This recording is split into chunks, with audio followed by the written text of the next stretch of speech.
Bem-vindos ao canal Arque Atualiza, eu sou a arquiteta Ana Paula Vickert e hoje vamos começar a última aula sobre história da arquitetura através das séries do Netflix. Estamos aqui já com 8 aulas e queria agradecer a todos que participaram desse projeto e que nos acompanharam nestas 8 semanas de aula. O assunto de hoje é o século XX e nós vamos trabalhar abordando os aspectos das principais transformações ocorridas no princípio do século. E vamos escolher 2 séries para falar sobre esse tema. A primeira metade do século XX, ela vem como um desenvolvimento mais avançado da Revolução Industrial que a gente viu do século XIX e, no caso do século XX, se aprimoram diversos aspectos que já foram desenvolvidos na Revolução Industrial. Então nós vamos ter, por exemplo, os grandes navios transatlânticos. O mais famoso é o Titanic, que vai naufragar em 1912, bem no início do século XX. A ideia de termos um meio de transporte rápido e confortável para unir os continentes era bastante sedutora. Então, através da máquina a vapor, esses grandes navios começaram a fazer a travessia da Europa para a América. Continuando a falar sobre a evolução dos meios de transporte, que é um dos pontos mais importantes do início do século XX, Henry Ford cria o seu modelo T, em 1914, e nós vamos ver a substituição, então, das carruagens por carros motorizados. Então, o motor veio para ficar e vai tomando seu lugar já no início do século XX. 1915 é o ano da teoria da relatividade de Albert Einstein, que coloca a ciência e a pesquisa em primeiro lugar e que vai também ocasionar essa mudança de mundo e de perspectivas em que nós vamos ter a ciência se desenvolvendo no século em que o homem pisa na Lua. Obviamente que isso na década de 60, porém a ciência começa a se desenvolver nesse sentido já ali na teoria da relatividade. Já de imediato, na segunda década do século, o mundo vai se ver envolvido nesse grande conflito que vai ter consequências. Então nós vamos ter 2 guerras nessa primeira metade do século, a primeira guerra entre 14 e 18 e a segunda guerra depois na década de 40. Então nós vamos ter aqui 2 momentos importantes que vão também transformar a visão de mundo e a realidade. Em 1917, o mundo vai ser palco da Revolução Russa e da inserção do comunismo, que é uma outra maneira de ver o mundo, dentro dessa guerra que já surgia e que nós vamos falar em algumas séries, dos sindicatos, da questão na Rússia especificamente. A Revolução Russa ela acontece para derrubada dos czares. A Rússia vivendo até 1917 sob domínio de czares, naquele sistema ainda mais individualista, o czar tem o poder e a nação vem sofrendo em relação a diversos problemas, e a Revolução Russa traz, então, como consequência a implantação do comunismo. São teorias socialistas que surgem nesse momento também em relação a um resultado da exploração do trabalho humano que aconteceu durante a Revolução Industrial. Então temos que entender que essas teorias surgem como uma resposta a essa exploração excessiva do trabalho humano. Então as teorias de Engels e Marx também nascem nesse período e começam a questionar as relações empregador e trabalho, porque realmente esse era um momento em que a Revolução Industrial tomava muita energia e dedicação de trabalho de todas as pessoas envolvidas no processo industrial, e não só nas indústrias, mas também nas minas de carvão que alimentavam essas máquinas a vapor. Em relação à arquitetura, nós veremos diversos movimentos, assim como no final do século XIX falamos das artes e da arquitetura, com diversos movimentos. No início do século XX também há algumas tendências bastante inovadoras, principalmente em relação a uma limpeza formal e estética. Um dos primeiros movimentos aqui é o Art Deco, que já surge com linhas mais planas, com uma decoração usando referências navais, ou seja, do desenho do navio. A influência do desenho da máquina na arquitetura começa a aparecer desde já, elementos mais verticais de desenho, os relevos, isso já no início do século XX. Então aqui um exemplo em Paris, que é o Teatro dos Campos Elíseos. Na Alemanha, nós vamos ver surgir dois movimentos bem importantes. Primeiramente a Deutsche Werkbund, que é um grupo de arquitetos e artistas que trabalham em busca da qualificação do design do produto industrial, né, e naquela questão de valorizar o produto industrial vendido pela Alemanha para o resto do mundo. E aí, nisto, aparece um novo tipo de arquitetura, cujo primeiro representante de maior peso é a fábrica Fagus, né, Fagus Werk, em que Walter Gropius, em 1911, faz um projeto extremamente arrojado em aço e vidro e tijolo e faz a inversão dos volumes. Então ele usa o volume maciço no centro e deixa o contorno envidraçado e a escada totalmente flutuante. Então esta composição é uma composição de ruptura em relação ao que se fazia na arquitetura até esse momento, né? Aquela arquitetura mais pesada que nós vimos e mais densa e mais cheia de decoração do século XIX começa a dar lugar a uma arquitetura que é resultado da Revolução Industrial, mas que tem um design envolvido por trás, uma questão do conhecimento técnico e estrutural desses novos materiais. Na Holanda, outro movimento importante chama-se De Stijl. O De Stijl tem como seu mais famoso representante o pintor Mondrian, mas também na arquitetura e no design vemos alguns exemplos, como esta casa Rietveld, em que se usam planos que se intercruzam com cores básicas e nenhum elemento decorativo adicionado. Então vejam, isto é 1924. Final da década de 20 e década de 30, Berlim foi alvo de um programa fantástico de habitação de interesse social, de prédios construídos em estilo modernista já, né? Que são prédios desprovidos de elementos decorativos, com áreas bastante funcionais, áreas comuns de uso comum, por exemplo, para lavanderia, enfim, áreas sociais de uso comum, e o apartamento. Qual era a intenção desse programa habitacional? Trazer moradia de qualidade para os trabalhadores da indústria, dando uma nova roupagem, um novo aspecto à questão da vila operária do século XIX. Então, passando a ter esses edifícios mais saudáveis, mais modernos e mais funcionais. Também é na Alemanha o apogeu desse movimento todo, que é a configuração de uma escola, né? A Bauhaus. A Bauhaus surgiu, então, em Weimar, em 1919, mas ela tem, a imagem mais conhecida dela é o prédio de Dessau, projetado por Walter Gropius, o mesmo da fábrica Fagus, já na década de 20. A Bauhaus tinha por conceito a formação de designers que produziriam projetos de objetos e de arquitetura passíveis de serem produzidos industrialmente em série com qualidade. Muitos dos móveis que nós usamos até hoje são oriundos de desenhos feitos na Bauhaus. A Bauhaus foi fechada por Adolf Hitler porque quando o nazismo, o Partido Nacionalista, ascendeu ao poder na Alemanha, eles passaram a entender que a arte e a arquitetura moderna tinham uma raiz comunista. Então eles fecharam a escola, expulsaram todos esses arquitetos e artistas que acabaram vindo se estabelecer, por exemplo, nos Estados Unidos. Então, tanto Mies van der Rohe como Walter Gropius passaram a sua vida, o restante da vida, trabalhando e projetando nos Estados Unidos e não mais na Alemanha depois da Segunda Guerra Mundial. Durante a Segunda Guerra, que é o período em que a gente vai concluir a aula de hoje, vai surgir também um tipo de arquitetura chamada arquitetura ditatorial. É um modelo arquitetônico que se referencia na estética neoclássica, que tem a ideia da monumentalidade e a intenção de demonstrar o poder dessas ditaduras através dos edifícios, tanto o poder quanto a dominação. Então são edifícios simétricos, muito grandes, né? O próprio projeto do Speer para Berlim é um projeto monumental que buscava subjugar Paris, criar uma capital mais expressiva e mais bonita que Paris, mas toda ela com uma linguagem dentro desta ideia da arquitetura ditatorial, deste neoclássico que afirmaria o poder das ditaduras.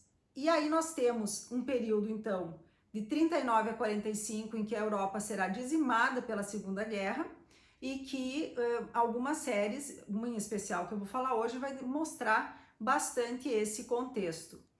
Nesse período, além da arquitetura ditatorial, nós vamos ver surgir um programa arquitetônico jamais antes construído, que são os campos de concentração. Os campos de concentração foram alvos de pesquisa pelos arquitetos nazistas para criar um local de prisão em que houvesse o maior domínio e maior controle desses prisioneiros durante o período da Segunda Guerra. Para mostrar esses contextos e essas transformações, eu escolhi duas séries para nós conversarmos hoje. Peaky Blinders e As Telefonistas. Peaky Blinders vai se passar mais no início do século XX e As Telefonistas avança entre a década de 20 e até a Segunda Guerra Mundial. Então acho que fica bem servido o nosso roteiro aqui, porque vamos então conseguir abordar todas as décadas até a Segunda Guerra Mundial. Peaky Blinders conta a história real de uma família de gangsters da cidade de Birmingham, na Inglaterra, né? A família Shelby. Na verdade, na série eles acabam se tornando os mocinhos, né? A gente acaba se identificando com os vilões, né? E esta série, além de ter os fatos históricos muito bem relatados, ela mostra várias questões e várias relações fundamentais do início do século XX.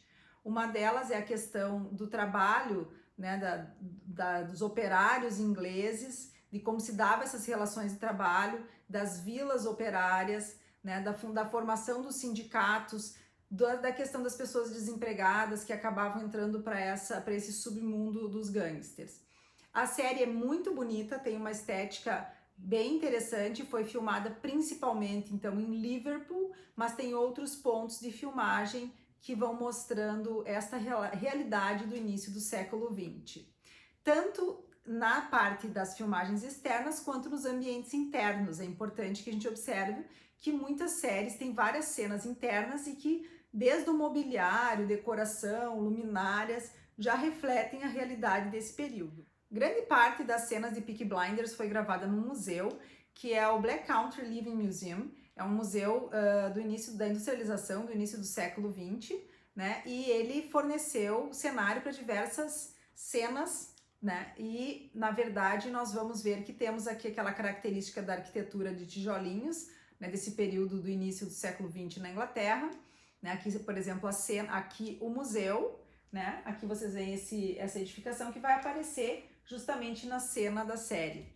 Então, esse museu é um local que se pode visitar e que se pode ter acesso a esse contexto. Mas também outras cidades foram alvo das filmagens, como Manchester, né, com cenas urbanas. Vejam que já aparece o carro, como eu falei, Henry Ford já tinha criado o veículo nesta época. Londres também dá lugar a algumas cenas, como por exemplo o Corpo de Bombeiros aqui, que é uma edificação também com estrutura em ferro, mas como se passa na Inglaterra, essa estética do tijolinho, né? Os diretores escolheram a cidade de Bolton para que representasse a Londres da década de 20. Como a gente sempre fala, a escolha dos locais muitas vezes é por cidades que se pareçam mais com aquela cidade, com aquela capital, né? Como Londres já teve muitas transformações, se vai a uma cidade menor que pareça com a Londres da década de 20. Temos então Liverpool totalmente transformada em Birmingham, né? Então, Birmingham não foi gravada em Birmingham, foi gravada em Liverpool, a famosa cidade dos Beatles. Então são várias cenas que a gente vê com os casarios, né? Essa montagem que foi feita por alguns fãs da série mostra a realidade e a imagem da cena da série, e esta arquitetura típica desta época na Inglaterra também faz relação com a questão dos bairros jardins e das cidades jardins, que a cidade, o centro da cidade ficava mais poluído, mais industrializado e sofrendo o problema dos cortiços, e a cidade se expandia em bairros mais distantes, em bairros jardim ou bairros afastados, com o uso de elementos de origem neoclássica, muitas vezes, tá? E que ainda não tem aquele arrojo da arquitetura mais moderna. Vejam, esta arquitetura que eu mostrei no início da aula, ela vai tomar corpo e tomar frente no mundo apenas depois da Segunda Guerra.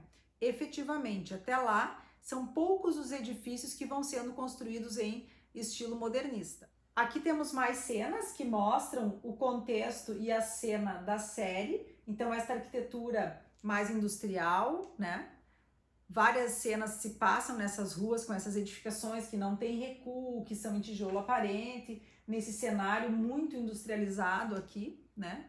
Então, é a característica de Peaky Blinders. Temos também cenas na estação de ferry boat, no terminal de ferry, que também mostra o papel e já a importância desses transportes na vida cotidiana do século XX. E também a estrutura metálica, né, já desenvolvida aqui, diferente daquela do século XIX.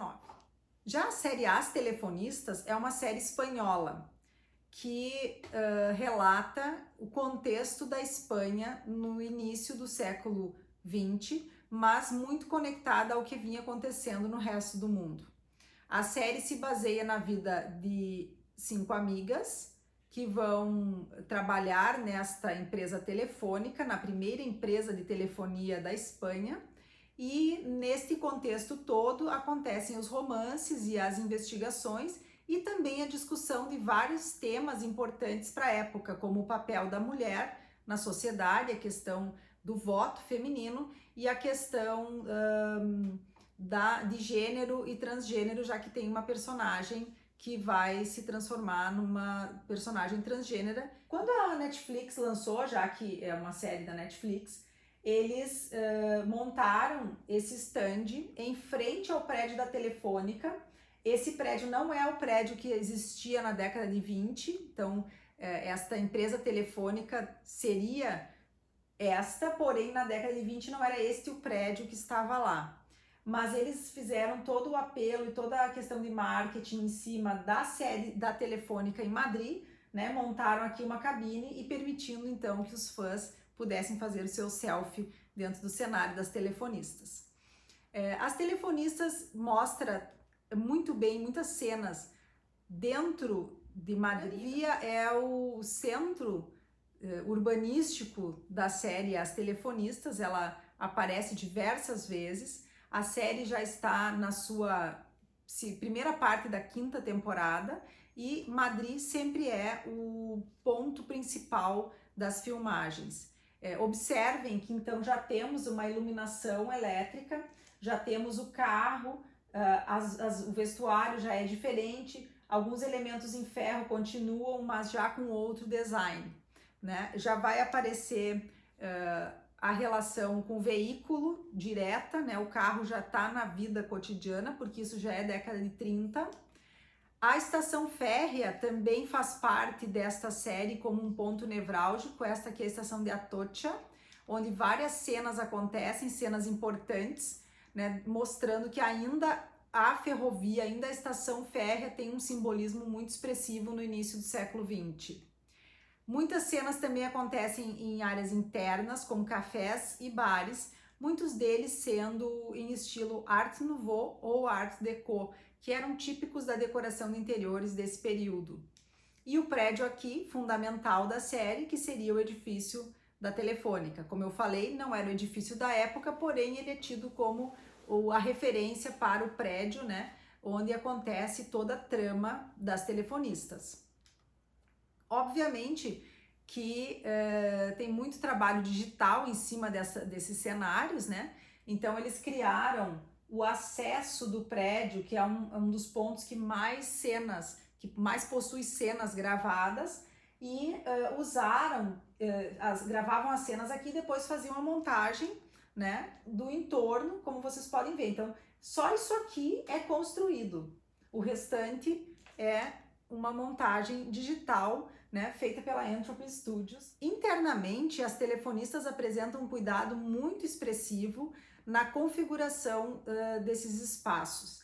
Todo o mobiliário, toda a decoração, todos os elementos refletem muito bem a realidade do início do século XX, né? Aqui se vê alguns elementos de origem Art Deco, mas também elementos de ferro, e o mobiliário, por exemplo, as poltronas Chesterfield, a questão das ilhas de trabalho organizadas com iluminação, luz elétrica, o design dos mobiliários, o rádio, né, a própria luminária já com o estilo da Bauhaus, algumas cadeiras Então, esse cuidado com o mobiliário interno é fundamental não só para ambientar, mas também para tornar mais real esse contexto. Quando nós observarmos e assistirmos uma série, sempre é importante dar uma olhada não só na arquitetura e nas cidades, mas principalmente no mobiliário. Dentro da série, a cabine telefônica é fundamental e a cabine telefônica que permitia esse contato da Europa com a América. Então a telefonista fazia a conexão, né? E aí ela permitia, né? Aparece na série, inclusive, a primeira ligação telefônica feita da Espanha para os Estados Unidos. Até o rei da Espanha vai lá para falar com o presidente americano via telefone. Então vejam como são importantes e foram rápidas essas transformações durante o século XX. E toda a história vai acabar se desenvolvendo nesse cenário e volto a chamar a atenção de vocês para o design dos objetos. Muitas vezes os objetos dizem mais sobre a época e sobre a arquitetura do que os próprios prédios. Às vezes os edifícios de períodos anteriores continuam sendo cenário da vida, como uma igreja que pode ser gótica, românica em diversos períodos da história, mas o mobiliário normalmente reflete essa atualidade do momento. Então, em As Telefonistas, além de todo esse cenário, nós vamos ver essa dedicação nas peças e nos objetos de design. As Telefonistas, ela vai até a Segunda Guerra Mundial, né? Inclusive, um campo de concentração aparece no final da 5ª temporada.